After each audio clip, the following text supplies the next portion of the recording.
Nderuar miq të televizionit Skampa, sapo kemi hyrë në minutazhin e emisionit sportiv Skampa Sport, emision që vjen tek ju çdo të martë në orën 20, ndërsa ritransmetimi ditën e nesërme rreth orës 16.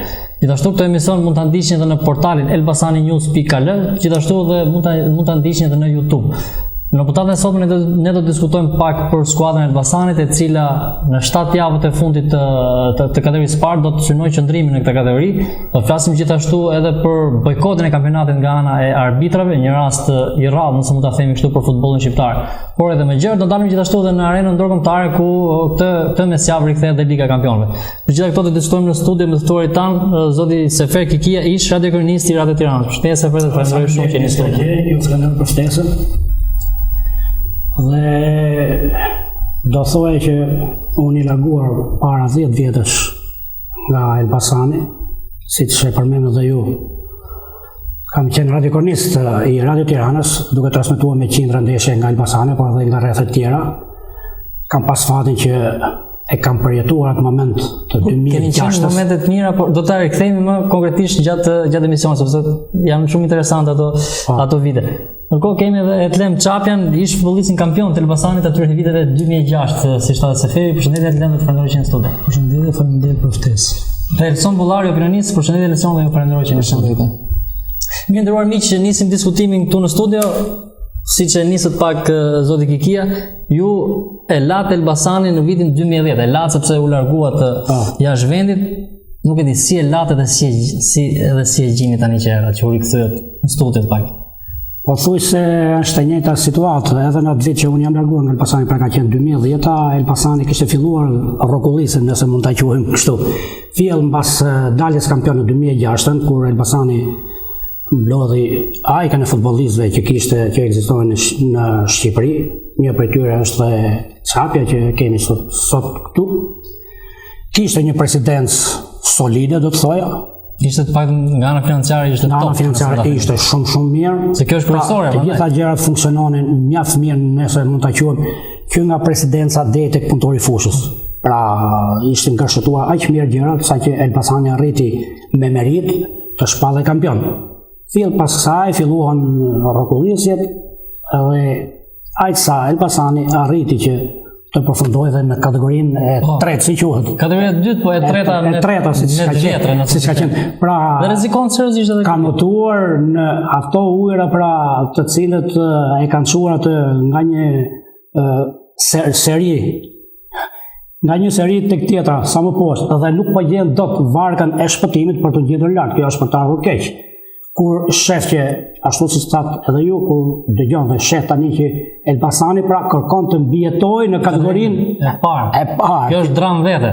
Nuk diskutohet, një qytet me një numër të madh banorësh, i cili ka prodhuar talente që i kanë dhënë qoftë Elbasanit, qoftë kombëtarës, por dhe të ekipeve tjera shqiptare, është në të gjendje.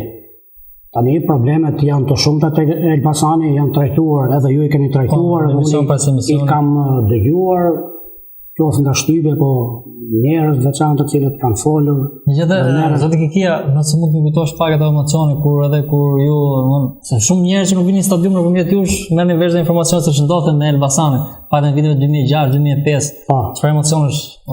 Sigurisht emocionet kanë qenë vërtet emocione të cilët unë nuk i kam ndier në vitet e tjera tek transmetuar, për shembull në rrethën qoftë në Peqin, Korç, por në Elbasan kishte një tjetër, një diçka të veçantë. Elbasani ishte i vetmi qytet që garantonte edhe udhëtimin e tifozëve tyre që niseshin nga Elbasani në rrethet tjera, edhe kjo në shumicën e rasteve ka qenë falas. Tek shikoje stadiumin mbushur plot e përplot me 10-12.000 tifoza, ishte një kënaqësi e veçantë, dhe tek shikoje lojën e Elbasanit me veprimet e tyre, me teknika, apo me harmoni, me gërshetim treparteve. Ishte kënaqësi vetë edhe transmetimi tek edhe transmetimi shkonte vaj, siç i thon fjalës. Pra këto gjëra ishin ato pra që gëzonin, pra jo vetëm tifozët e Elbasanit, por edhe drejtuesit dhe të gjithë të tjerë. Mendoj që gjithçka do të shkonte mirë, por ndodhi ajo që thash më parë, rrokullisja. Çdo ekip e ka përjetuar, por Elbasani vërtet është një dram vete. Absolutisht Elbasani ndron vete sepse nga kampion kur ishte në podin e nderit, shkoi poshtë fare. Kjo tani le shumë për dëshiruar, ndoshta do vinë ditë që Elbasani do rikthehet, por kanë kaluar shumë vite. Shpresojmë që të mos jetë avance. Po, shpresojmë që do të rikthehet. Shpresojmë. Por se mori një rrjedhë tjetër dhe nisa emisionit për kujtuar pak ato kohët e vitit 2006 se do të kalojnë vite, por her pas here besoj që do të kujtohet gjithnjë. Çfarë keni qenë protagonist në atë periudhë? Nuk e di. Këdhe kur e sheh sot në këtë gjendje ne s'mund të bësh një. Jam dakord, më vjen shumë keq për gjendjen aktuale që ndodhet ekipi sot. Në kohën tonë atëherë, siç thotë ju, u shpallën nga kampion ato vite të arta që ishin nuk besoj që mund të vinë më.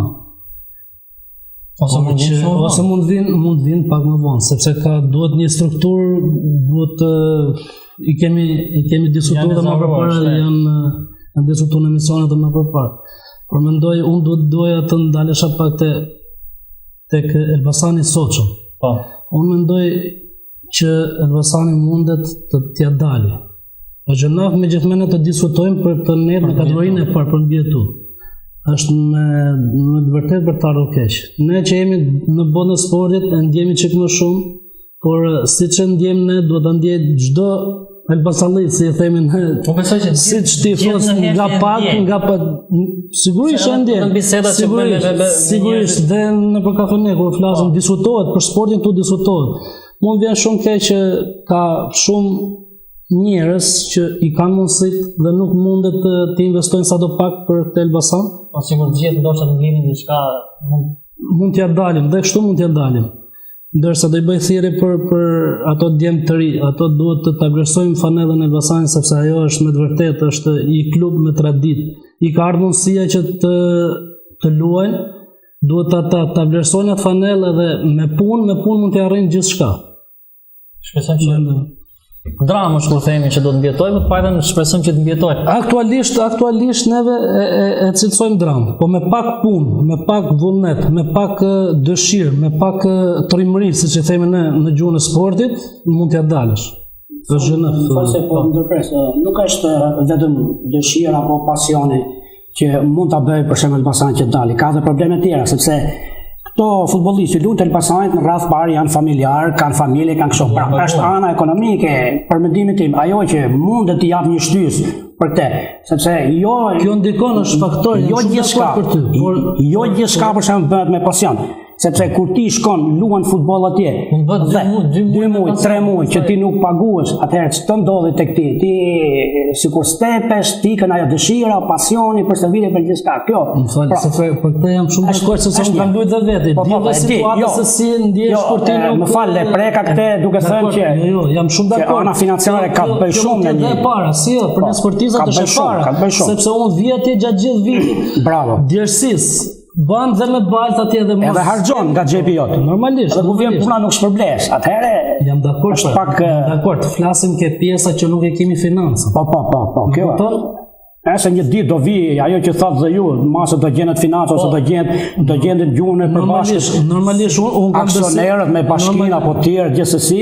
Por sipas informacioneve të fundit kanë dalë në skenë investitor të ri, flitet që janë investitor nga Italia, po kjo Elson është në kuadrin e thashë theme për momentin, sepse ne u mësuam, me këto investitorët e huaj ishin nga Anglia, dolën domethënë dolën blok, nëse mund ta themi kështu, në gjuhën sportive.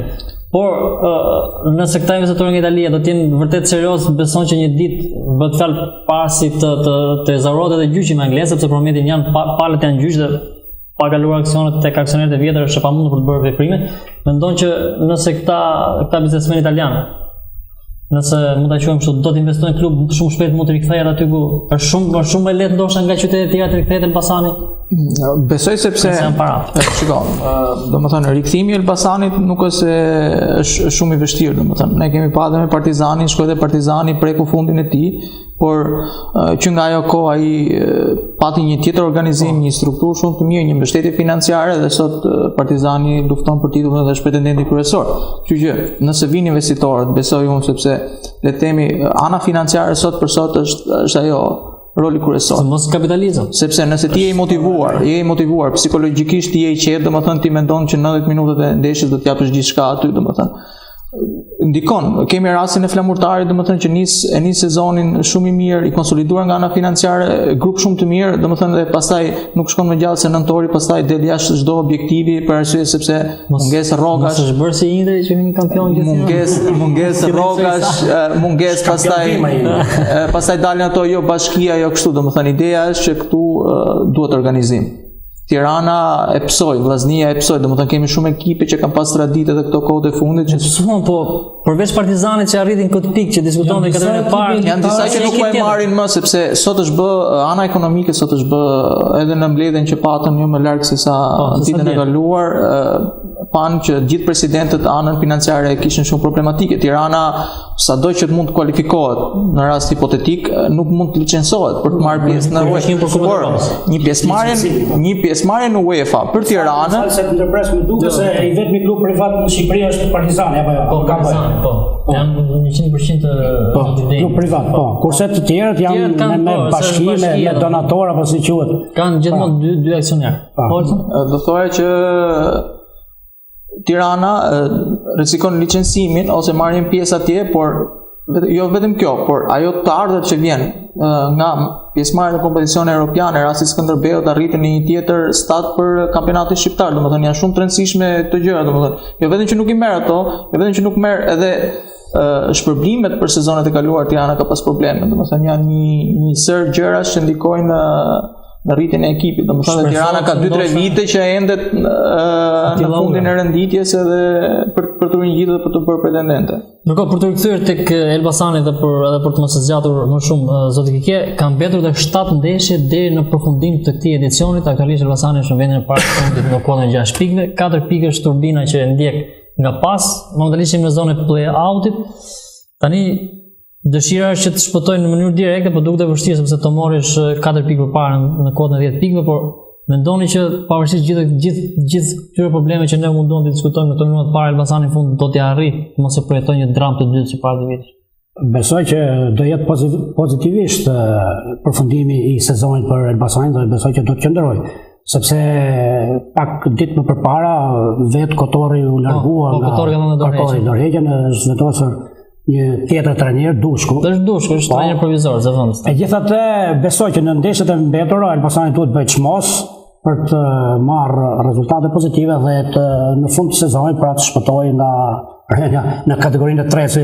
Po e quaj unë edhe si është realist, pavarësisht se tani bëjmë çefin vetë se të jo Superliga, jo kjo pa niveli, po ky është niveli është pa një lloj. Elbasani rivalizon me Turbinën, po. Me Turbinën, po. Ase të vjen keq nga ana tjetër është një tjetër ekip i qarkut tonë që është në pozita të vështira, po. Atëherë nëse e prekim si qark, ne kemi duke filluar që në Librasht, po është kategori 2, Gramshi, Sarriku, Elbasani, Peqini, janë ekipet të cilët kanë qenë edhe në Super League. Përveç Turbinës. Përveç Turbinës. Problem rajonal. Bravo. Pra gjithë prefektura e Elbasanit ka një sër ekipesh. Por kjo ka lidhje në mënyrë direkte besoj edhe me klubin e Elbasanit. Kur ishte Elbasani mirë, ishte furnizuesi. Bravo, patjetër. Jo, Elbasani ka qenë dhe është furnizuesi ekipeve që ka afër. Por kur Elbasani ndodhet vetë në këtë situatë, merr një efekt zinxhir kur është Elbasani top. Nuk kanë mbështetje edhe ekipet e tjera sepse nuk ka sportistë. Po. Sportistë dhe nuk furnizohen dhe ekipet siç është humbini që i përmendi profesori. Shumë lojtarë nga Elbasani kanë luajtur, kanë dhënë dimesa në Peqin, në Librasht, në Gramsh apo në Sarrik, trajnerë kanë shkuar, kanë Me qemi tek trajnerët, Stojku ka shkuar tek Apolonia dhe Elbasani jap në arshën ka pikërisht me Apolonin. Stojku përballë Elbasanit. Mendoj për profesorin Stojku që ai e njeh mirë ambientin këtu, i di mirë, njeh dhe lojtarët. Që është minutë për ne ndoshta këtë ndeshje. Kjo ndoshta Stojku kishte shkuar një ndeshje më vonë tek Apolonia. Por gjithse cili edhe ai e ndjen, mendoj unë, edhe ai e ndjen atë mungesën e Elbasanit që të jetë në elitë, po ai është profesionist dhe në çdo vend ku punon duhet t'i japim më të mirën. Kjo nuk besoj që ky nuk mund të jetë faktor që neve nuk mund të marrim rezultat pozitiv. Ideja që në një mirë dhe mund ta ketë më tepër fituar. Kjo është. Po gjithsesi shpresojmë pajtën për të mirën tonë që Stojku të mos e nisi mbar. Pastaj le të ketë rezultate sa më shumë pozitive. Shpresojmë ne gjithmonë shpresojmë për interesin tonë normalisht. Person diçka të fundit për Elbasanit, kam bërë edhe 7 javë, unë kam bërë varësi disa statistikave Elbasani zakonisht në këto 10 vjet e fundit sikur ndronte marsh në javët e fundit. Edhe merrte rezultate pozitive. Nuk e dim do të ndodh kështu edhe këtë herë ose jo, po. Shpresojmë ndodhi, domethënë sepse domethënë është sa më poshtë shkohet aq më vështirë dhe është bëhet rikuperimi dhe Elbasanit kthehet në superiore.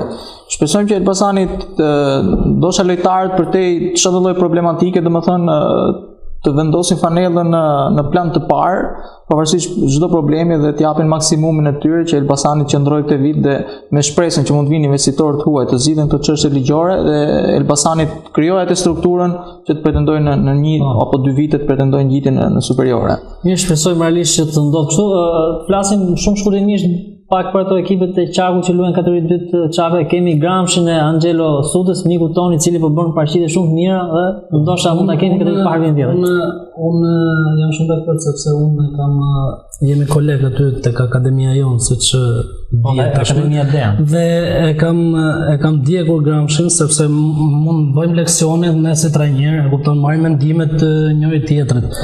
Por unë mendoj që Gramshi fazën e parë kishte ekip super më të mirë, sepse tash u dobësua sepse janë larguar dy shtyllat që ato janë dhe Venali vetë Gramshit. Por mendoj që me punën e Angelo Sudës, Gramshi mendoj që e meriton atë vend që ka. Është minus 2 ndeshje, dhe është në vendin e dytë. Në vend të parë është Tërbuni i Pupës. Unë mendoj që fundi do ta tregoj që Tërbuni mund të jetë direkte në kategorinë e parë. Se ju keni qenë kapiteni i Tërbunit, po. Në atë vit me stoj, mos e ka. Po në kategorinë Super League. Dhe Gramshi mendoj që do bëj play-off-in. Mund të jetë në play-off. Në play-off. Gramshi ka edhe një president duhet, Bahollën, po ka edhe bashkinë, edhe pra janë të dy, edhe kështu që besoj që financat nuk mungon. Nuk mungon, ana financiare. Do thosh në atë nivel lart, po mund të jetë kënaqshëm që normalisht. Faktet për atë nivel dhe për atë ekip që ka, po ato janë mirë. Janë në vend dytë, janë dhe në minus. Ato mundet synojnë në vendin e parë. Po flasim ne duhet të qëndrojmë nëpërmjet sportit, duhet të qëndrojmë me këmbë tokë. Ashtu është, e vërtetë. Ti marrim gjërat avash. E kupton, mendoj për vendin e dytë. Ndeshëm pas ndeshëm. Po. Vetëm tifozë Juventus janë rahaste, është kuptuar 6 pikë. Nuk e kanë problem me tillin nga ta. Është fut e teta është futur në thes. Do flasim për Juventusin në fund, por do të ndalim pak tek kategoria superiore tek ky bojkot i kampionatit. Arbitrat, pajtëm ndjenin time, në Shqipëri besoj që është rasti i vetëm që arbitrat bojkotojnë kampionatin. Kemi pasur shpesh herë skuadrat që për shkak të padrejtësive theksoni që do bojkotonin kampionatin, ndodhi që bojkotoi skuadra e Tomorit para 2 javësh, por për arbitrat duk diçka pa dëgjuar për shkak të dhunës. Vërtet është për të ardhur keq kjo që ndodhi para pak ditësh në fushën e Kandës, një dhunë e vërtet dhe dhunë e cila erdhi brenda nga drejtuesit, pra nuk është një dhunë që erdhi nga jashtë, nga tifozëria. Pra erdhi brenda, pra unë do të them fillimisht që neve jemi mësuar gjithmonë që mos e pranojmë humjen. Duhet të fitojmë me çdo kusht. Por futbolli nuk është kështu. Futbolli luhet në fushë, po luhet në fushë edhe me ndershmëri. Nëse ti mundesh ta poshtësh kundërshtarin përmet lojës. Po kur mundesh në mënyrë të padrejtë. Çfarë zgjidhje duhet bëj presidenti? Presidenti duhet bëj zgjidhje. Po them për rastin konkret, sepse ishte penallti në gjykimin. Atëherë nëse skuadra është mundur pa drejt, ka masa të tjera që merren nëpërmjet FSHF-s apo organeve të tjera të cilë funksionojnë në federat, por nuk mundet presidenti që edhe pse futet fushë të godasi arbitrin apo lojtarët apo të tjerë. Ajo mund ndodhi vetëm një herë. Pastaj kur arbitri mund ta bëjë balt, siç e themi ne, që ta bëjnë jo ndeshje, ta bëjë 2, ta bëjë 3, edhe po them flamurtarin që bëhet shpesh. Ai president bën shpenzime. Por në raste ai e bën një herë, 2 herë, 3 herë, 4 herë, 5 herë, pastaj normalisht do kalojnë dhunë. Po pra se ai pret masa. Nuk besoj që i vetmi arbitër për shembull të jetë në të gjitha ndeshjet që mund të luajë ky ekip. Vin gjithë arbitrat dhe bën secili nga një gatë. Nëse arbitri thash dhe herë tjetër, a e ditur duhet merren masa 2 apo 3 vjet, mos e shikoj me fushën e lojës, mos gjykoj. Unë jam kundra dhunës. Edhe kundra dhunës vjen dakord gjithë. Më vjen keq për presidentët të cilët harxojnë lekë për futbollin, për të pasur një skuadër, për të kënaqur në fundit, për të kënaqur edhe njerëzit që shikojnë, por në fundit ato kanë dhe një lloj biznesi këte, që harxojnë për të fituar diçka. Se sa mund fitojnë shpunë natyre. Edhe pse shumë pak. Por thashë jam kundër dhunës, nuk zgjedh asgjë me dhunë që ti të shkosh të godasësh. Pra, duhet të ketë një ligj, duhet të ekzistojë një ligj patjetër, një ligj duhet të ekzistojë patjetër, jo ligje kështu dënoje sot e fale nesër. Sepse shikoj çfarë ndodh tani. Dikushi që u futet në fushën e lojës e dënon në mënyrë minimale diçka pak kështu. Dhe vjen puna që falet. Ai tani radhën tjetër mund ta bëj më futet prapë, sepse e shef që nuk ndodh asnjë gjë, aty nuk i fut asnjë gjë, ai thotë edhe kërkoset, ai thotë, kështu ashtu. Pra, ka diçka, por do ndalen të dënimin sepse ditën e djeshme ka pasur takim, ndoshta takimi më i madh ndjenin tim i kryeministrit bashkë me Dukën, po përpara se ndajmë aty, jam tek bojkoti, Elson, unë thash, duket si rasti i parë në botë, po bojkoti që bën gjyqtarët te ne ka pas dhe një precedent tjetër, jo më larg se 2010-a, ka ekzistuar në kampionatin skocez të futbollit, dhe aty gjyqtarët bëhet fjalë për javën e 27 të kampionatit në nëntor, edhe ata bojkotuan javën e kampionatit. Arsyeja ishte, domethënë, krejtësisht pak e kundërt nga jona, ishte për integritetin, domethënë dhe kritikat që u bënin gjyqtarët, domethënë jashtë nga opinioni sportiv. Nuk kishin besueshëm. Besimi, domethënë gabimet e atyre dhe kritikat që u bën aty, ata vendosin që po luhesh me moralin e tyre dhe bojkotuan kampionatin. Pak ndryshe situata me pjesën tonë. Për ti analizuar dhe pak këtu, domethënë, jashtë çfarë do lloj gabimi që mund të jetë njerëzor momental, dhuna nuk justifikohet. Por, të shkojmë atje, domethënë, sepse ne kemi parë që kampionatet, apo mos shkojmë larg, Skënderbeu i vitit parë, domethënë, ndaj flamurtarit u bën shumë padrejtësi nga anët e tij. Ne themi këtu klubet, edhe takimi i dieshëm tregoi që një pjesë e madhe e klubeve janë minus, kanë probleme të shumta financiare.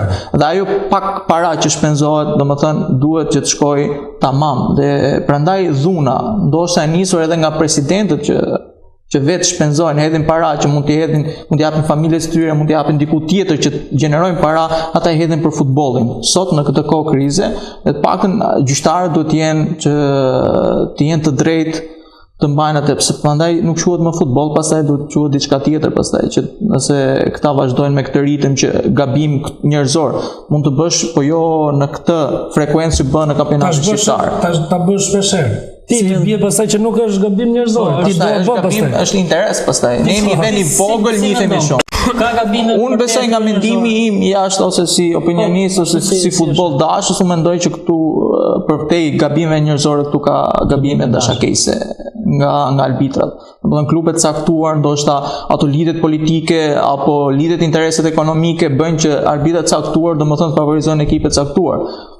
Dhe nuk e di, rasti Tiranës kur zbriti nga kategoria, domethënë kishte disa kontestime për arbitrat, domethënë që derisa mendua që ishte një plan për ta çuar poshtë. Kjo bëhet për Tiranën. Mos i qëndrojmë, domethënë kur kjo ndodh ndaj Tiranës me një president fuqishëm ekonomike, imagjino se çfarë mund të mendojmë për Kamzën, luftëtarin apo dhe ekipet të tjera, domethënë apo Elbasani.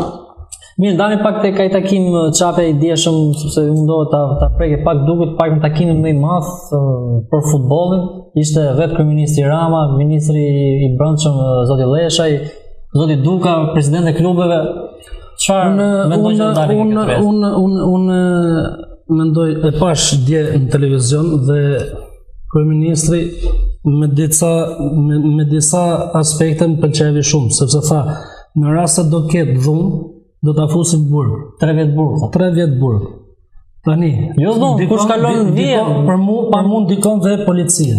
Nuk jemi akoma të adaptuar ne, nuk jemi akoma profesionizëm ne, nuk jemi akoma, si të them unë, ato shpërndarësit tonë, nuk jemi akoma në atë nivel kulturor që neve kemi polica një kompanie, X kompanie, siç janë, jo polica rendi, polica privat. nuk e kemi arritur ne akoma atë status. Dhe unë mendoj që kjo e para duhet jetë në çdo stadium duhet jetë policia prezente. Se edhe ku ka qenë për të bërë një rast për rastin e Laçit ku gjyqtari Emini u dhunua nga presidenti i Laçit. Ajo ka ndodhur në 2011 mos gaboj 2010. Ka ndodhur në dhomat e Zhveshës. Jo, ndodhi në fush me Laçin, nuk e di nëse e mban mend Elson, ka ndodhur në fush, e njëjta situatë siç ndodhi me presidentin e Kampës. Kjo është për të thënë që ndoshta edhe policia, po jo. Po është një faktor që ndikon. Po, mund të marrë. Ministri thotë që kush futet brenda në kuadratën e fushë dënohet 3 vjet. Po kur dhuna bëhet tumpista për të dhënë të Zhveshës, sa vjet do dënohet? Po kjo mbet ndoshta për të diskutuar më. Po kjo është problem. Ndoshta për këtë çështje do tulën kur ndodhi jashtë. Kur do filloj ky sepse sot ka ndeshje, zhvillohet një ndeshje këtu. Kështu që mund të rikthehet të luhet kampionati. Atë ku janë masat? Pra, ai ka dhënë një afat me sa ditë. Dakor, kjo s'mund të bëhet brenda ditës, se janë procedura ligjore 100 ditë. 100 ditë i bi 3 muaj kusur. Ky sezon ka përfunduar, domethënë. Nuk është çështja se përfundoi sezoni. Jo, ka përfunduar përpara se të merren Po ideja është pak më mirë të vonon edhe disa javë, po vetëm të bëhet diçka e saktë në sezonin tjetër të jemi shpreson që të mund. Kur thanë qoftë Çapi apo Elsoni që ngatërohet edhe politika me këtë mes, nuk luhet vetëm albitot, nuk bëjnë për shembull vetëm punë pazarësh për punë lekësh, por ka dhe gjëra tjera që bëhen pa lekë. Po. Albiti ndodhet para një tsunami. Nuk ka nga të mbajnë. Mes dy zjarreve. Bravo, edhe s'ka ku të shkoj. Nuk bëhet fjalë për lekë, pra bëhet fjalë për besoj që kupton. Po. Kjo janë sa gjëra, bravo, që komandohen nga lart. Kuptohet, ja, kjo është. Prandaj tha që duhet të ndahet kjo vëlla. Politika nga sporti, por këtu në Shqipëri ka një problem, sepse sporti pa politikën nuk jeton dot. Sepse presidentët edhe njerëzit pa politikën. Jo, nuk e them në këtë kontekst, e them në këtë, sepse një president klubi këtu në Shqipëri nuk ka mundësi të financojë dhe ta mbajë një ekip futbolli, pa pasur biznesin e tij të lidhur me shtetin, sepse shteti do ta ndihmojë atë, do t'i japi një tender, do t'i japi diçka tjetër, do t'i uli këto TVSH, çka quhen të gjëra tjera nekni. Pra ky është shteti që e mbështet atë. Dhe dikush lart në shteti do për shembull që X president e supozojmë të ketë rezultate dhe t'i japi këtë, tjetër kjo nuk e di se si mundet, edhe kap gjyqtarin, filanin dhe i thotë atij zotnik, jo do dali kështu. Gjyqtari duke ndodhur në këtë tusni, duke ndodhur përballë ti që thash unë, çfarë do të bëhet herë?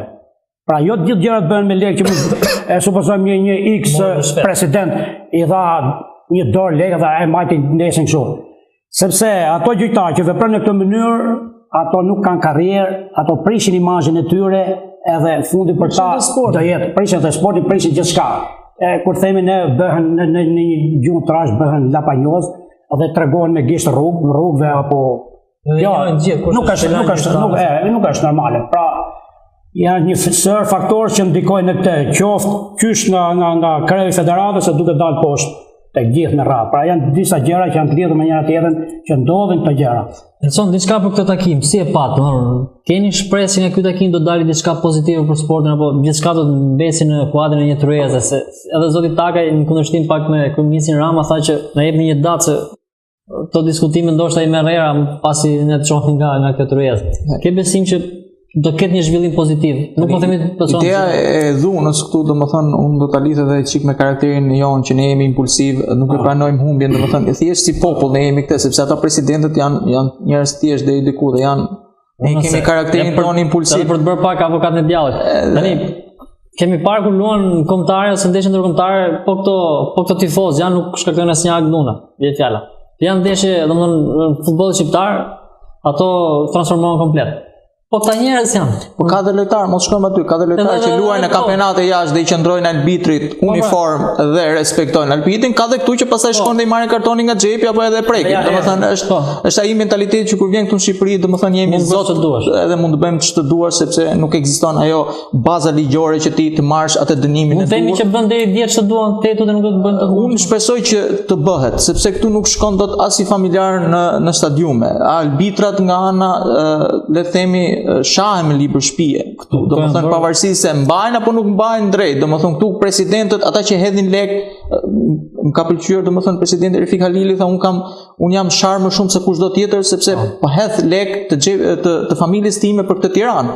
Domethënë këtu duhet rregulluar shumë gjëra, po shpresoj që ky takim të jetë ai takim i dur që kësaj dhune edhe kësaj farsi që po bëhet se nuk quhet më futboll, po parashikohet kush të fitojë që fillim kampionatit, të jepet fund. Por nuk besoj se do jetë në një afat shkurtër. Domethënë a mund të shohim i pak edhe para, por ne duam 2-3 sezona. Po dakor, vetëm të nisit pak. Edhe Anglia ka pas një problem të tillë, ëh. Domethënë që sot ata lojtari nga tifozi më afër nuk është më shumë se 3 metra apo 4 metra, ka pas Anglia diçka të tillë, por me këto dënimet me bukë që nëse ti futesh si është dënimin me 3 vjet bukë që tha Kuni, nuk është bërë ende fitore zyrtare, por përdesa e tha duke pa dhe karakterin ton që lidh shumë, besoj se do jetë i dur për ta friksuar. Jo, nuk do të quajmë atë ta personalizojmë me ato pjesën tjetër, por besoj se do jetë i duri që të marrësh përgjegjësi nesër që ta mendosh mirë përpara se ti të godasësh një arbitër. Ai arbitër nëse ndikon te ndeshja, duhet krijohet infrastruktura e duhur edhe nga ana FSHF, se nuk mjafton që të vi policia, por ti nëse ky arbitër, ato ti duhet ta analizosh atë ndeshje dhe ta dënosh atë arbitër. Jo të mjaftohesh me një gjop. Po pra. Sasi parash. Se kjo vjen dhe pasojë mosveprimit. Po pra, ky është domethënë jam dakord të unë mendoj që mund të jetë normale. Ajo me dënimin me burg, sepse do ketë reduktime shumë. Unë mendoj që inshallah ta mendojnë mirë për ato, sepse nuk kemi dhe ne si bota. Dhe në Angli siç megjithëse ishte një rast kur hyri dikush në fushë, merret ai direkt gjobitet edhe u dënua me 14 javë. Edhe në shkondën burg. Kjo unë mendoj që kjo do ketë shumë reduktime. Sepse ne jemi shqiptarë, dhe shqiptarit do dhunën. Po t'ja bësh siç kemi qenë vend komunist, se po lidh prapë me politikën, neve gjithmonë me dhunë jemi më. Dhuna këtë rast dhe kjo duhet, në këtë rast duhet, sepse këtë rast nuk është kush e ruan frikën, atë vreshtin frikën. Normalisht puna gjetë frika, por ne duhet të ndërgjegjësohemi për këtë një, por do thosha edhe diçka tjetër që çdo skuadër futbolli kanë ato fansat e vet. Apo siç ka Tirana. Stadiumi nuk është bibliotekë. Duhet jetë edhe vetë presidenca e klubit duhet bashkëpunojë me këto. Siç ndodhet bravo. Siç ndodhet. Duhet bashkëpunojë. Fansa profesionistë, siç janë fanatikët e Tiranës. Po pra, pikërisht tu kisha fjalë. Ato janë shumë të rregull. Ato nuk pranojnë vini që të bëjë rëmuj në stadium. Pikërisht ato bëjnë korët, na disa që janë fare në fushë. Ato që mund të quhesh huligan, mund të evidenton shumë lehtë. Evidenton mundet në momentin që stadiumet tona nuk kanë kamera, ti nuk e verifikon dot. Po, edhe kanë qenë deri nuk kanë pas ndonjë problem. Vetëm një që jemi provokuar në Tiranë, na kanë provokuar Tirana ne. Ka qenë ndeshje që ishte pak, po jo që të kenë reaguar. Ka fituar 3-2 dhe aty Elbasani u shkall kampion që pati goditje me gurën, fushë, gjithçka. Po, e kujtoj shumë qartë. Edhe organizimi i një ndeshje, këtu është amatoresk. Sepse kemi qenë kur Skënderbeu ka luajtur në Elbasan Arena për kompeticionin eliminatorët, play-offet që ka luajtur dhe ka pas një kontroll super të rreptë. Sigurisht që nga hyrja ekziston. Po pra, atëherë kampionati që ne të shkojmë në ato standarde, ne duhet që të bëjmë një organizim model. Këtu 1 orë, 2 orë para ndeshjes nuk dihet që do vi policia apo jo dhe pastaj mund të shtyhet ndeshja. Ka raste që në stadium nuk ekziston ambulancë. Po, nuk ka zjarfisë. Nuk ka, domethënë çfarë do gjë? Stadiumet janë jashtë, domethënë po flasim për besën që mund ngrihet, por ajo mund të rrezikojë qëndrimin atje sepse nuk ka stadium. Domethënë ka vite që nuk është atje. Se ne themi nuk ka njerëz në stadiume, por ne nuk kemi stadiume. Mirë se këto nuk bëhen gjitha. Jo, ideja është që ne që ndalim dhunën nuk mjafton vetëm dënimi. Mjafton që të funksionojë dhe ai sistemi që nëse një arbitër bën gabim, ai të dënohet, madje edhe të përjashtohet nga kjo, por duhet që edhe organizimi, bashkëpunimi me klubet, federatën gjithë jetë i ngushtë, sepse kështu arrihet dhe kompleks arrihet, domethënë nuk mund të arrihet. Në Angli nuk ndodh asnjë gjë, pavarësisht në Angli është një ndër të vetmet vende ku konsumohet birr pafund, vetëm në ndeshjen e futbollit. Shumë mund të jetë birr pa alkool. Gjithandaj nuk është probleme, gjithandaj po ne jemi shumë larg me Anglinë apo me shtetet tjera. Ne diferenca është ndegu më madh. absolutisht jo. Ne nuk, edhe me vendet afër që kemi këtu nuk mund të krahasohemi kurrë. Pra ka shumë probleme këtu që ne mund të arrijmë atë ku duhet. Po shumë gjëra. Diçka për këtë dënimin e Kamzës u dënua me zbritje me dy kategori më poshtë. Edhe ky është rast i rrallë që pa të zbritur dyri si një kategori më poshtë. Atëherë siç e thënë, po su bën një, po turku nuk dalohen tjerë. Dakor, po a është drejtë sepse ne pam trajnerin Stojku që mbrojti gjyqtarin, futbollistët mbrojtin gjyqtarin, ndërkohë që këto momentet e çepson. Jo të gjithë shkaktojnë dhunë, ëh? Jo, po pse disa i gjithë klubit mund të gjinin një zgjidhje ndoshta më e bukur që ta jepë efekt. Jo, për mendimin tim, federata ka vepruar drejt, sepse ti po zbëre një kokë turku, ty mas i javë, siç e tha profesor Seferi, që ajo mund ndodhi prapë. Po se parandalove ti pam me të parën, ty do të ndodhet të njëjtën. Unë e shoh normale për mua. Qoftë Kamza, qoftë Elbasani, unë e shoh që dënon lojtarët. Jo, keni fjalën ty që pse u mor kështu në mënyrë kolektive. Pjesa e tyre domethënë ishte korrekte. Por për mendimin tim kjo është e drejtë, sepse kush qëndron krye të skuadrës? Presidenti. Atëherë dhuna është presidenti. Ai reagoi. Se mendoni që po të kanë nga një tifoz i thjesht ndoshta mund të ishin të Jo, për mendimin tim jo. Pra jetia që iniciove dhuna aty edhe dëshkimi do bjerë mbi dy zotni. Ti nuk e marr masat e tua. Ti stafin tatë e shtyve kur i thejmë ne. Po. Ti nuk mund ta parandalohet se s'bën e parandalonte. Sigurisht. Gol, rregull, 2-1, nuk ka fundi botës, kanë dalë ekipe tjera që kanë qenë me famë, kanë zbritur në për kategori. Për një kapim kanë humbur kupa apo gjëra tjera. Atëherë kanë ndodhur dhe që janë futur tifozët në fushë dhe nuk është dënuar ekipit me ramazën kastigit. Janë dënuar tifozët, nuk kanë marrë pjesë fare. Momentin që bën zyrtar, një bosh fare. Na kanë ndodhur edhe në Elbasanit. A kupton kur kanë hedhur shishe ose çak maqe në fushë. Jemi dënu 2 neshe, 3 neshe. Kjo është mas normale për mua. Ndërsa tifozën, ndërsa ti je pjesëtari, si ta thonë, je koka e kësaj pune, ty është të reagosh ashtu, nxit dhunën ti. Kur ti si president, normalisht se unë e kuptoj dhe atë faktin e presidencës sepse ai ka derdh parat dhe i dhimbsat aty nuk i dhimbën ne që diskutojmë këtu. Por që të arrish deri aty për mua nuk më duhet normal. Për mua është normal, nuk ndoshta masa shumë e egzageruar, por për mua është normal, sepse zotni ti ai që drejton skuadrën, ti ke marrë lojtar, ke marrë stafin, ke marrë gjithë. Ti ke përgjegjësinë. Ti ke përgjegjësinë, del ti aty tani edhe burrat i binë aty telbitë, ai futu ne si lepur. Janë momente që kjo është gjë e mirë që të parandalohet, sepse po nuk bëhet ta thash edhe gjë tjetër. Po s'u bëm si me një nuk mund të ashtu, elsos ti të mendon. Ndani pak tek futbolli që do të luhet këtë fundjavë, kemi skuadrën e Partizanit, e cila është në krye të klasifikimit, është 25 vite, 26 vite që ende nuk ka fituar titull, është 6 pikë larg skuadrës Kuksit. Është pyetje që unë bëj shpesh në studio për të ftuarit që vinë për herë të parë, domethënë, a është viti i dur ky për Partizanin për të shkuar, sepse është afruar shpesh në vitet fundit.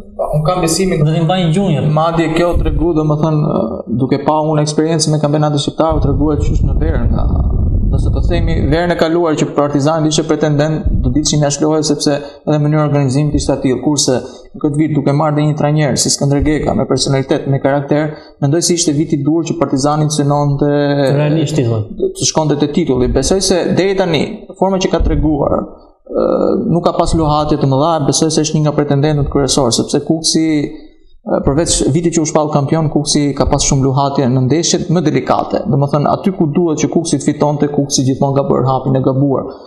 Kjo ndoshta duke marrë dy klubet, besoj se Partizani edhe si strukturë, edhe si organizim, edhe si drejtues që janë më serioz në atë që bëjnë, besoj se duket si klub tamam, dhe presidenti ka marrë uniformin e klubit, ka marrë uniformin e një Skënderbeu që kemi pa vitet e fundit, domethënë atë edhe besoj se është në rrugën e duhur, krahasuar me Kuksin dhe Teutën që janë dy. Edhe pse Teuta është organizuar mirë, nuk besoj se ka atë stofin për të pretenduar titullin kampion, sepse nuk është se vjen nga sezone të mira si Partizani që ka tentuar vazhdimisht. Besoj se është vit i dur dhe besoj se do shkojë deri titulli kampion. 6 pikë është diferenca. Çapje mendon që ata që mund ta humbin kampionatin janë vetë skuadra Partizanit apo është Kuksi, sepse jo dhe Teuta që mund të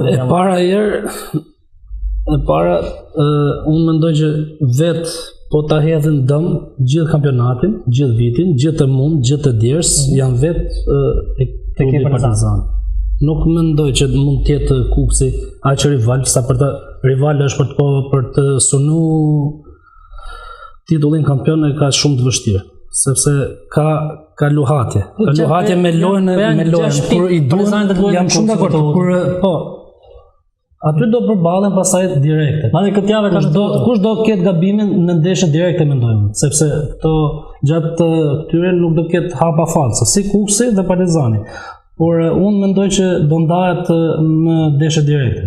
Aty mund ndahet. Mund të ndahet. Sa kam parë se jo shumë i kam qenë, me sa kam parë, më duket se skuadra e Kuksit ka një cilësi pak më lart se Partizani, pavarësisht e renditjes, ka një cilësi dhe ndoshta ka ndikuar kjo me fjalë disniveli i pikëve, ka pas disa dëmtime lojtarësh dhe nuk ka pas oscilacione në ndeshje. Nuk luan as në shtëpinë vet, luan e bravo, po, do të thoya këtë Partizani ndihet më komod.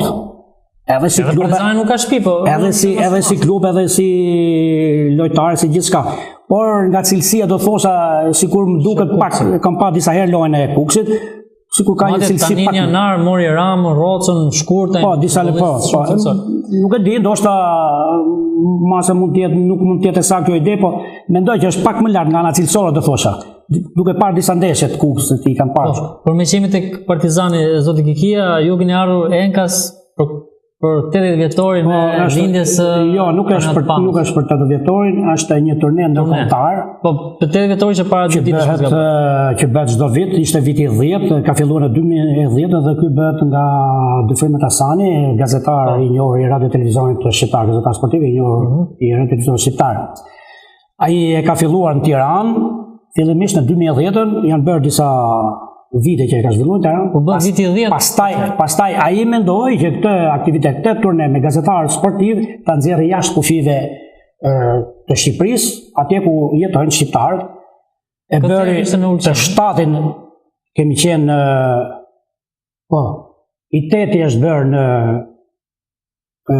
Prishtinë, i 9-i në Tetov, ky ishte i 10-i që u bë në Ulqin. Kanë marrë pjesë krahas këtyre ekipeve shqiptare, radio televizioni shqiptar me 2 ekipe, i Shkodra ka marrë pjesë, Tringu, ABC News, sa quhet një tjetër kanal këtu që erdhi, ishte edhe ai me ekipin e tij, 2 ekipe nga Maqedonia, gazetar, po, që zhvillohet një turne prej 2 ditësh në një calceto luan, ndeshje calceto, 5-6 mini kampionat kështu. Edhe në fund fituesit shpërblehen me trofe, me gjëra ndryshme. Kjo bëhet për të nderuar dhe për të respektuar panon që të gjithë e kanë njohur dhe tani ato që nuk e kanë jetuar kohën e tij e dinë, e ka mësuar që është një nga futbollistët që ka pasur Shqipëria, sepse gjithmonë Shqipëria ka prodhuar talente, futbollistë mirë që kanë luajtur qoftë në Shqipëri, qoftë dhe jashtë saj, ato që kanë pasur mundësinë me luajt, por mbret është vetëm një. Ne themi që është Pele i futbollit shqiptar. Patjetër. Kjo ishte ajo pra turneu që ky ishte i 10-i dhe ky ishte i fundit që organizon Frimi. Po, i 10-i dhe i fundit sepse ai e lidhim pak me këtë që Pano kishte numrin 10 në Fanel, edhe ne shkojmë deri tek 10-a. Tek 10-a. Pas ta vazhdojnë familjarët. Bravo, shumë. Familjarët mund të bëjnë diçka tjetër për ta mbajtur gjallë figurën dhe emrin dhe kujtimin e tij. Jo, madje edhe para 2 ditësh vetë klubi Partizani me FSHF-n kishte 80 vjetorin e lindjes. Po, bile aty ka pasur edhe një ide, me sa kam dëgjuar unë, për t'i vënë emrin stadiumit që po ndërtohet tani, nuk e di se sa. Është ndarë, e kanë bërë arena kombëtare apo? E kanë ndarë. Ka dhënë si ide tani, nuk e di. Nuk është vendos akoma se çfarë. E mirë të thishë që se është ikone e futbollit shqiptar, nuk ka një emër stadiumi dhe kjo vjen keq më një. Nëse kjo nuk është obligim, për mua nuk është obligim. Është ikona e futbollit shqiptar, është futbollisti më i mirë. Po jo, ka një ska, siç e kemi pas në për kemi pas. Po e kam këtu, lojtari më i mirë nuk ka emër. Normalisht. Normalisht do të fillojë nga ai. Edhe Durrësi e ka pas, edhe duket se e ka prapë edhe Niko Dovana quhet Durrësi. Dikur Gjirokastër quhet Subi Bakiri. Po. Lojtarët më të mirë. Po. Edhe Lesha tash ka emrin atij djalit që ka posluar në Itali, ai që u vra në Itali, që aksidentet humi jetën. Nuk kam kuptuar. Një djalë i ri. Ka emrin stadiumi i Lezhës. Kështu që nuk e di se si mund të Si, këto janë çështje që nuk është se ka ndonjë rëndësi shumë veçantë, po për ta mbyllur me Superligën shqiptare, flasim pak edhe për mbijetesën, Kamsa tani më ka rënë plotësisht. Kjo ndoshta mund të prishë edhe gara, nuk e di, sepse luftëtarët do të marrin 6 pikë tavolinë, një skuadër tjetër po 6 pikë tavolinë. Por kemi një ekip tjetër luftëtarë me Kastrioti, 25 luftëtarë, 21 Kastrioti.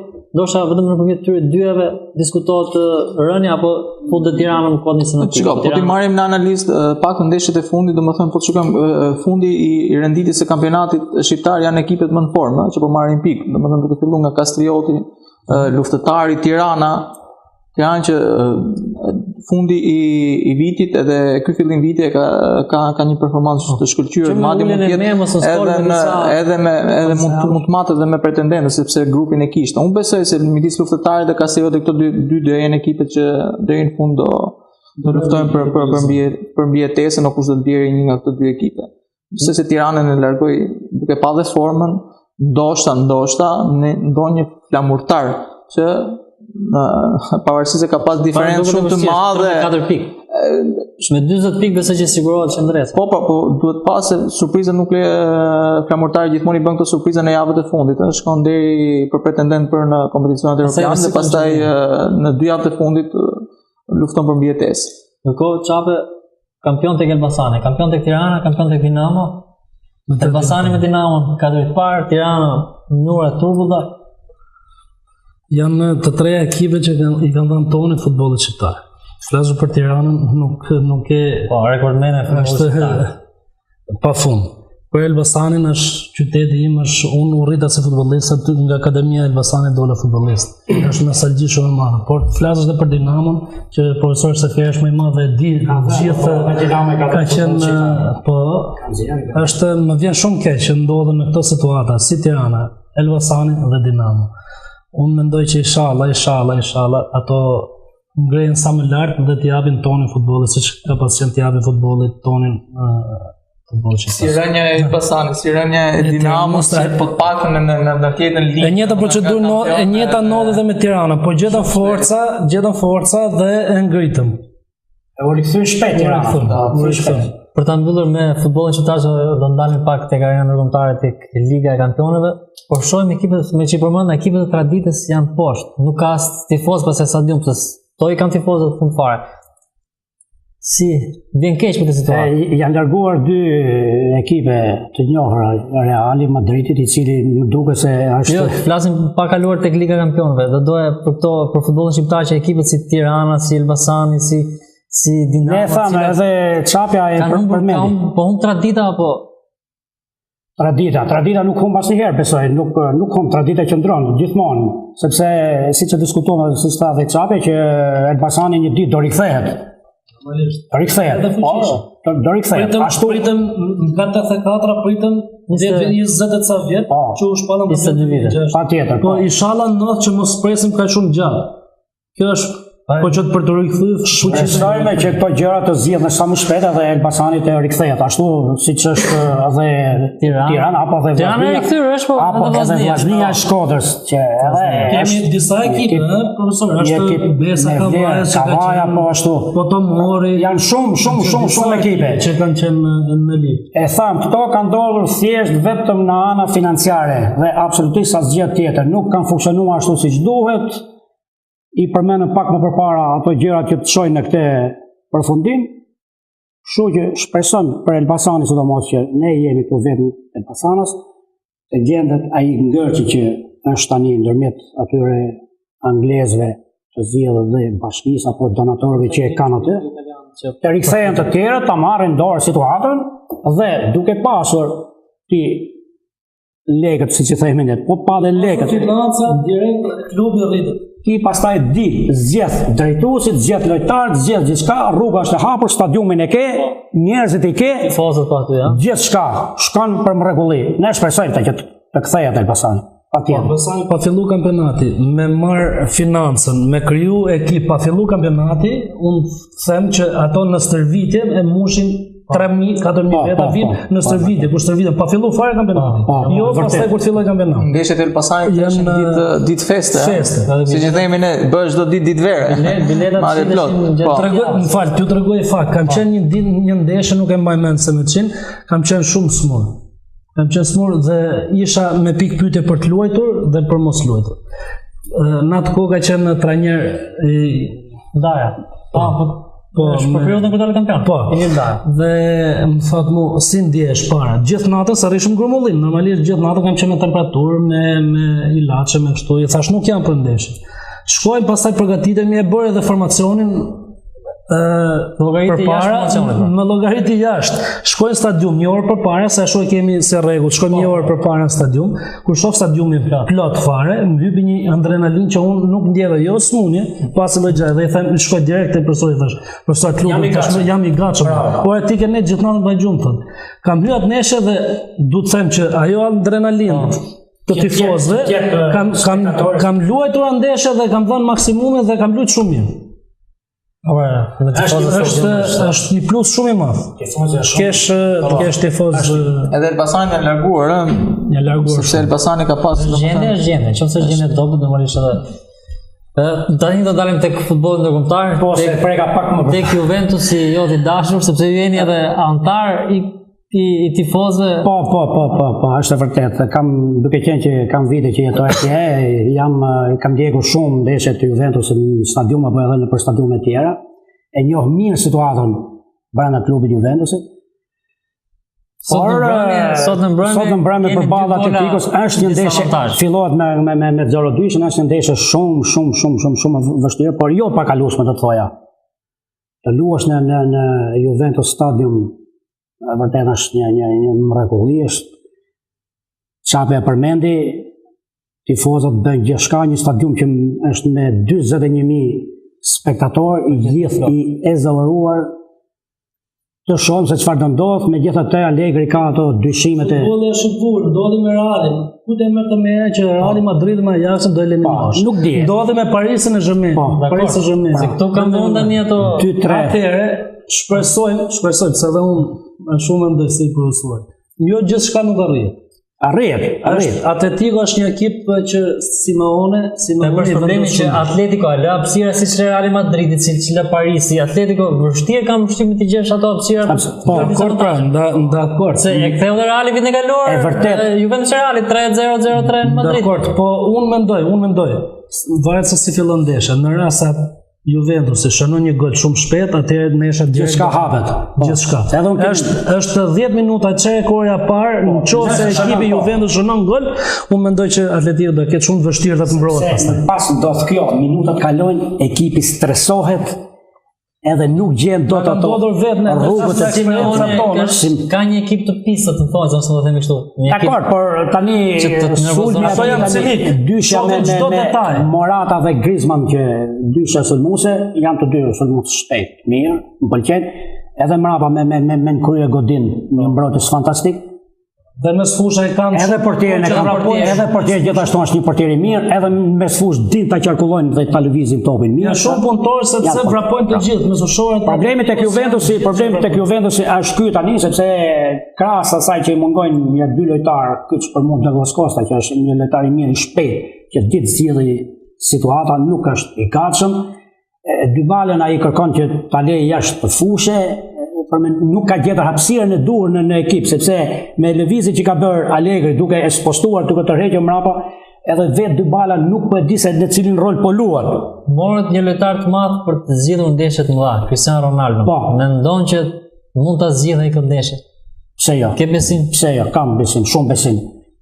Ronaldo, vërtet Juventus e mori Ronaldon për Champions, po Ronaldo i ka zgjidhur ndeshjen për kampionat Juventus në disa ndeshje rresht. Edhe kur si Ronaldo Juventus nuk e diskuton kampionatin. Jam plotësisht dakord, po pra do të them diferencën që ai ka bërë. Unë mendoj që sot e ka betejën Ronaldo. Nëse Ronaldo nuk arrin të bëjë diçka në këtë ndeshje, atëherë gjithçka shkëmbohet me zero për Juventusin. Dhe vitin që vjen, Juventusi bën një revolucion të madh, largojnë shumë lojtarë, qoftë dhe titullar apo lojtar, sepse po ti marrësh një për një, janë të gjithë lojtarët të cilët luajnë në përkombëtare të ndryshme të Evropës, janë lojtarë me emër. Juventusi madje kur filloi kompeticionin ishte favorit kryesor. Si ka mundësi që ky ekip të qysh në këtë ndeshje pa arritur ato tek gjysmëfinalet? Eliminohet. Megjithatë, ne shohim se futbolli na është kapricios, kur themi. Pam Realin e Madridit që shnohen 4 gola brenda. Se merrni absolutisht jo. Gjithë. Pastaj dhe eliminimi i Parisit nga Manchester. Kjo ju jep shpresë, më duket situata e vitit kaluar Edson ku Roma përmbysi Barcelonën, Juventusi shkoi me shpresë Madrid e përmbysi deri në minutën 90, më pas e penaltia. Ronaldo si është teknik. Me atë eksperiencë që kemi pa vitet e fundit, domethënë si Barcelona, si Reali dominojnë futbollin spanjoll, por Atletico është një tjetër kaste ekipi, është tjetër ekip që luan taktikisht, është që nuk mund të, domethënë në ndeshjet Champions është shumë vështirë që ai të gabojë. Domethënë edhe lojtarët janë duket sikur janë të përgatitur psikologjikisht për të zgjidhur ndeshje të tilla. Besoj se Juventusi e ka shumë vështirë sepse ti mund të shënosh shumë shpejt, por rezultati 2-0 do thotë që ti do të vihesh në stres kur je në rezultatin 3-0, sepse një gol ty të fut në lojë kurdo, edhe pastaj Juventusi një gol i psuar detyron të shkojnë katër, më pas sepse një gol i shnuar besoj me Atletikon, Atletico i reziston se ka rezistuar dhe rezultatet 0-0, domethënë besoj se do rezultoj shumë mirë. Unë besoj që te Juventusi përtej çdo pritshmërie, domethënë unë kam qenë që Ronaldo nuk me këtë grup lojtarë që kishte Juventusi, Ronaldo do i bënte dëm deri diku Juventusi, sepse ke një Dybala që po rritet, është një lojtar që ka të ardhmën përpara.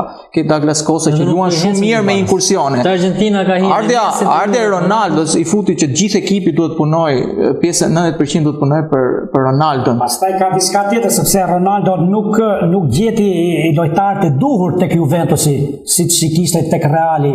Të gjithë luanin për atë. Po kishte vite. Tani, më kuptoj, po shumë qartë. Pra tek Juventusi nuk i gjeti ato.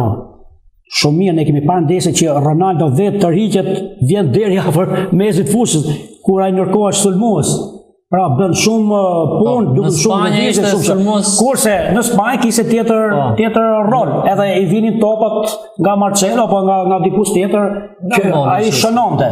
Ndërsa kjo nuk ndodh tek Juventus, sepse pastaj Ronaldo tek Juventus erdhi vetëm për këtë Champions. Vitin tjetër ndoshta edhe mund të largohet. Po flitet që Ronaldo të kthehet tek Manchester United. Mundet, çdo gjë ndodh. Pra, kjo ishte vetëm një provë, si mund ta thënë. Ky është një 90 minutash vendimtar jo vetëm për Juve, por edhe për Ronaldo, nëse mund ta bëjë. Unë mendoj se domethënë Juventusi këtë vit tentoi gjithçka për gjithçka. Pat një vit, domethënë sepse edhe nga ana financiare ardhi Ronaldo, domethënë pavarësisht marketingut të mirë e rriti goxha, por Ronaldo në afat gjatë nuk mund të përballohet nga një ekip italian. Sot për sot me rrogën që ka, pavarësisht se mund të fitojë kampionatin, ka të ardhurat, nuk mund të përballohet domethënë tek ajo. Prandaj besoj se Juventusi kishte ardhur në momentin dhe drejtuesit e kanë kuptuar që do shkonte në revolucion. Dhe tentimi gjithçka për gjithçka ishte që ne besoj ardhi Ronaldos dhe gjithë klub. Mirë, se kemi edhe 3 ndeshje të tjera për të diskutuar, por shumë shkurt. Çape është Manchester City Schalke 3-2 kanë fituar djemtë Pep Guardiolës në Gjermani, duket një formalitet kam përshtypjen ndeshja këtu. Gjithë këto ekipe që kanë parë deri tani, pavarësisht se City gjithmonë ka psuar gola, unë mendoj që do jetë një pretendent serioz për të fituar Champions këtë vit. Është edhe unë shumë mendoj se është një skuadër. Ndërsa unë do të shikoj pak se anglezët janë pak romantik me këtë futbollin e bukur dhe në Champions zakonisht nuk të romantikët ikin si shpejt, domethënë, edhe prandaj nuk është ekip me stabilitet, që të pësosh 2 gola nga Schalke që ka një sezon të tërë që përpolitet në fund, domethënë nuk është një shenjë mirë. Ndoshta nuk ishte nuk pati një implinimin e duhur. Madje edhe ndeshja nuk ishte, domethënë nuk pati kush të shkojë nivel. Nuk e bën sa duhet. Po, ata duke parë si një kundërshtar si Barcelona, besoj se çdo sportist ne flasim nuk e di po City në kompeticionin evropian i gjeson shumë PSG-s. Janë ekipe që hyjnë aventurave në ca momente që të kthehet rezultati me Barcelonën, pastaj të kthehet me United. Nuk kanë stabilitet. Ne flasim për ndeshje që do të luhet nesër Bayern Munich Liverpool 0-0 ndeshja e parë në Anfield në Angli. Është edhe kjo e frikshme është kjo ndeshje për mua. Nuk mund t'i japësh ndonjë notë shumë të lartë se cili mund kaloj, bravo, është po faktori fushë në barashtesh. Në Gjermani shumë determinant. Shumë ndeshje europiane nuk për mua nuk peshon fare fusha, nuk ndikon shumë. Besoj se Bayern Edhe favorit. Është favorit, por Duke pa edhe Liverpooli është një nga ekipet që tash në Angli është në nivel të mirë. Ka nxjerrë ndeshje të mira krahas Manchesterit apo Chelsea apo edhe Arsenalit. Megjithatë 0-0 është rezultat i frikshëm. Unë mendoj është i frikshëm. Edhe vetëm sepse është ky rezultat unë mendoj për Liverpoolin, sepse është i frikshëm. Do jetë një pritje. Ka presi, në kundrason Liverpooli me klubin vështirë qëndrojnë pritje. Do qëndron. Mund qëndroj dhe kundërshton ka vrasës. I ka shumë lojtar si Manen, si Firmino dhe Salah. I ka shumë të shpejt. Mendoj që problemi që shoh unë te kjo është te Bayerni që funksionojnë mekanizmat në mënyrë perfekte. Dhe Mane, pak a shumë Liverpooli, po edhe Salah janë lojtarë që duan 5-6 raste para portës që të shnojnë një do fushti. Edhe vështirë se në Allianz Arena Bayerni do t'i lëj si Mane, si edhe po ti mbulosh mirë masës stonohen. Kështu që Bayerni besoj se do luajë shumë lart dhe do t'i bllokojë Shqipërinë. Janë mirë ndoshta për kampionatin anglez, luajnë. Këtë po them që është thik me dy presa. Kur Bayerni do sulmoj, do ketë hapësira mbrapa. Ne flasim vetëm nga rezultati 0-0, është një rezultat i frikshëm. I frikshëm rezultat. Se i pësim goli do 2. Ja, ndalim tek ndeshja e fundit Barcelona-Lyon dhe këtu 0-0 për këtu besoj që është mbyllur. Barcelona është mbyllur. Ka surprizë, domethënë nuk ka PSG, se ka surprizë. Unë them që nuk ka surprizë në ndeshje. Po mjaftohem me 2 surprizë javës kaluar. Parisit edhe unë mendoj që Reali është ngop me kupa. Tek Reali u rikthye Zidane. Në futboll nuk ma do menja kurse si në futboll çfarë ndodh, se po ndodh. Por nuk ma do menja fare që të... A i këthimi Barcelonës me PSG-n kur ishte vjet apo? 6-1, par vjet mos ka par vjet. Tani Barcelona është vështirë. Se më kujtohet Reali vetëm ditën e sotme është konfirmuar Zinedine Zidane. Është rikthyer madje ka fat çek të bardh për të revolucionuar gjithë ekipin. Shtypin mos ka bërë. Besoj se Perez e kuptoi shumë mirë, ishte domethënë Zidane pak a shumë në këto vitet ka qenë një nga trajnerët më të suksesshëm edhe lavdiv, më të suksesshëm. Edhe besoj se krijoi një grup shumë të mirë, harmonia u prish me ikjen e Zidane dhe besoj se Reali, besoj se për 2 sezone do jetë sërish në majën e asaj, sepse besoj se ka shumë lojtarë të ri që Zidane mund t'i edhe grupin e njeh gjithë ka qenë aty. Mund të ketë dhe vlerë sepse me sa di që lexoj gazetat ato në Spani ka thënë më thuaj kë lojtar do dhe ti se Reali zakonisht për një lojtar i sell galë. Edhe aty në fund aty besoj se ardhja e parë do të jetë Mbappé. Flitën Mbappé, Neymar, Hazard. Shikoj tani PSG u kuptua që në arenën ndërkombëtare atë që synon nuk po arrin dot pavarësisht se po vjen. Është si i Juventusi. Kështu që nuk besoj se lojtarë si Mbappé do kënaqet në pjatën që ofron Parisi apo para. Domethënë besoj se do jetë Reali sezonin e kaluar, sezonin e ardhshëm.